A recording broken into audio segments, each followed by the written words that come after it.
Falcon 9 is in startup. We are now in startup. Dragon is in countdown. And Dragon is in countdown. Range remains go for launch, and we are waiting for that final launch director go. LD, go for launch. There is that launch director go for launch. All systems are go for a launch of Falcon 9 and the CRS-32 mission.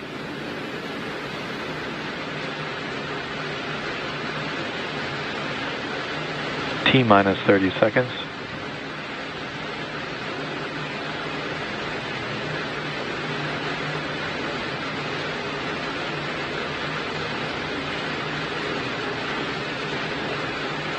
T-minus 15.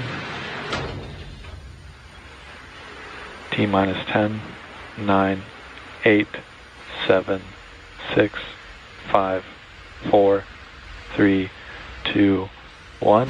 Ignition and lift off. Go Falcon, go Dragon.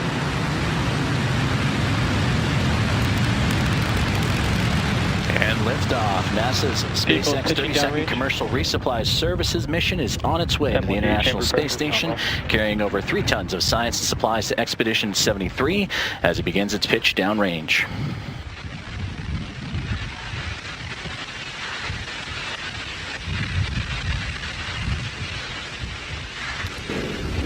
Falcon 9 has successfully lifted off from Launch Complex 39A at NASA's Kennedy Space Center in Florida. During ascent, we tilt or gimbal the engines, guiding the rocket into what we call a gravity turn. During this turn, the vehicle is flying both up and power and telemetry nominal. Horizontally away from the launch pad. Everything is looking good.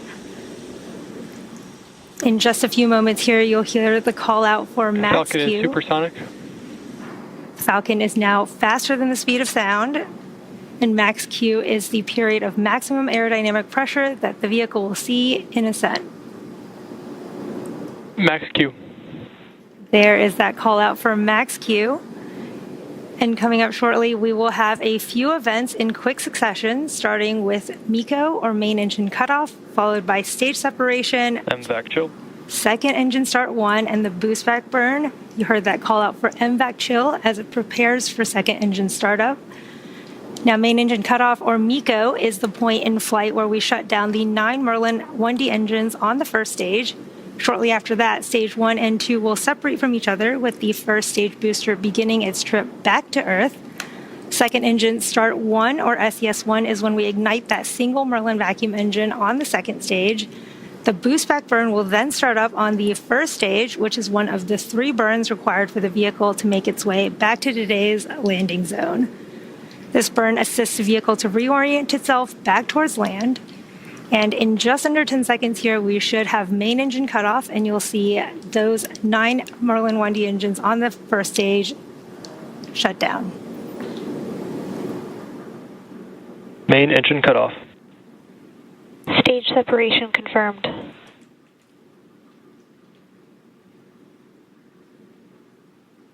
MVAC ignition. Stage 1 boost back startup. Wow, beautiful views from the first stage and second stage camera. You can see the first stage leaving in that view. And as you saw and heard, those events just happened. Main engine cutoff, stage separation, second engine startup 1, and the first stage boost back burn. You can see beautiful views of that first stage boost back burn right now. That boost back burn will continue for about 30 more seconds. Again, this is the burn where the engines will bring the trajectory back towards our landing site at Cape Canaveral, back to landing zone 1, which is just a short hop from where we lifted off just a few minutes ago.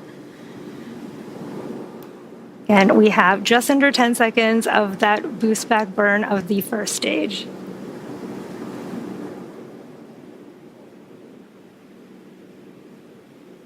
Stage 1 boost back shutdown.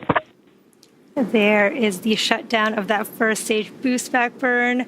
You can see the second stage is still in the middle of its burn. And in about 3 minutes, there will be 2 additional burns on our first stage to prepare for its landing at landing zone 1 at Cape Canaveral. We are just under T plus 4 minutes Both into vehicles are on a nominal trajectory. Into today's mission. You just heard the call out that both first and second stage are on a nominal trajectory. CRS-32 is SpaceX's 45th launch this year. We are coming up on entry burn of the first stage and then second engine cutoff of the second stage. Around the T plus 6.5 minute mark, you should see on your screen the first stage's entry burn. For that entry burn, we relight 3 of the 9 M1D engines on the first stage, starting with the center E9 engine, followed shortly after by the E1 and E5 engines. And this burn will slow the vehicle down as it passes back into the Earth's atmosphere. We need to slow down to reduce re-entry forces, which help us to recover and reuse the first stage. You can follow along on the screen to the bottom left and right of your screen. You can see the stage 1 telemetry on the bottom left and the stage 2 telemetry on the bottom right. And again, both vehicles continue to follow a nominal trajectory. Both first and second stages continue to be on a good trajectory. And on your screen is the second stage MVAC engine glowing in the middle of its burn, carrying our CRS-32 mission with the Dragon and trunk on top of the second stage right now. We are under a minute to the start of that first stage entry burn. Again, this will be a 3-engine burn of our first stage as it slows itself down, making its way back to landing zone 1. And that burn will be a 3-engine burn with the center E9 engine along with 2 engines on the side. Meanwhile, second stage continues to be looking good with that single Merlin vacuum engine carrying the Dragon capsule. Both vehicles continue to follow a nominal trajectory towards the orbit.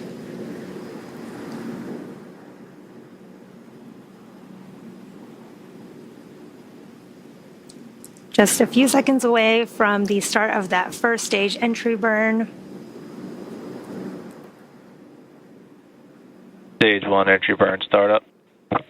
There is that start of the first stage entry burn.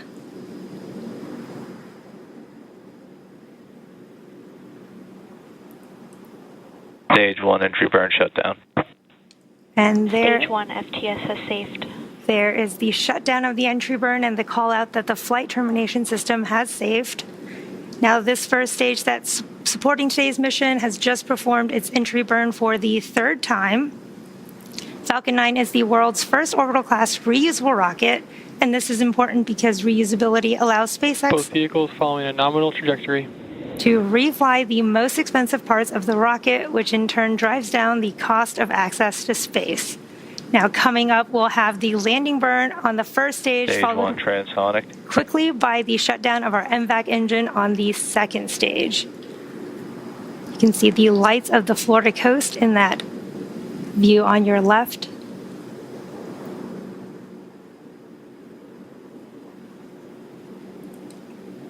Stage 1 landing burn. There is the start of our stage 1 landing burn. We're now waiting for Falcon 9 to make that precision landing. Deploy.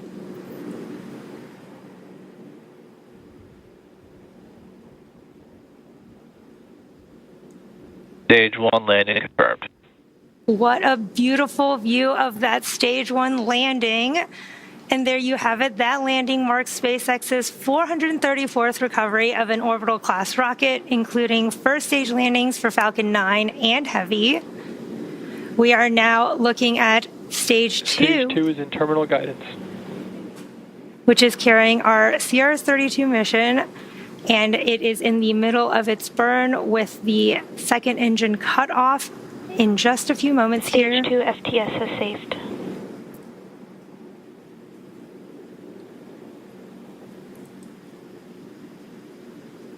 And you heard the call out that flight termination system is saved, getting ready for shutdown.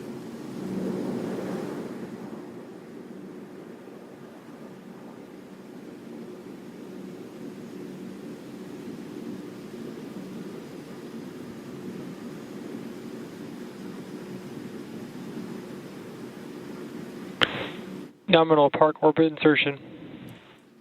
There we got confirmation. We did have second engine cutoff, and we did have confirmation of a good orbit. It looks like we're on track for Dragon separation in just under 30 seconds here. The vehicle is now coasting with Dragon attached, and we are just moments away from spacecraft separation.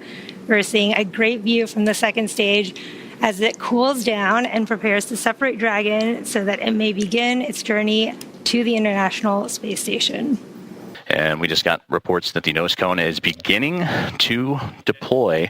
So we'll keep an eye on for those first images inside Dragon. And there you can see the full breakdown of cargo that is heading to the International Space Station, including crew supplies, science investigations, spacewalking and equipment, and much more.